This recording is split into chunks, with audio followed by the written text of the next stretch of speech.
তোমার কপালের ভাঁজগুলোকেও আমি লক্ষ্য করছি যে আমি ভালোবাসি।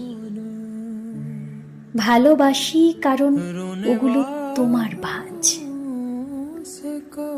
তোমার গালের কাটার দাগটাকেও বাসি, যেহেতু দাগটা তোমার।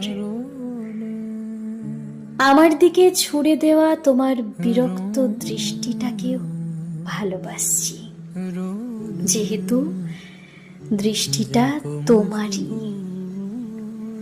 তোমার বিতিকিচ্ছিরি টালমাটাল জীবনকেও পলকহীন দেখি, তোমার বলেই দেখি। তোমাকে দেখলেই আগুনের মতো ছুটে যায় তোমার কাছে, তুমি বলেই। হাত বাড়িয়ে দিই তুমি বলেই তো, হাত বাড়িয়ে রাখি সে হাত তুমি কখনো স্পর্শ না করলেও রাখি, সে তুমি বলেই তো। आप कहते थे कि रोने से ना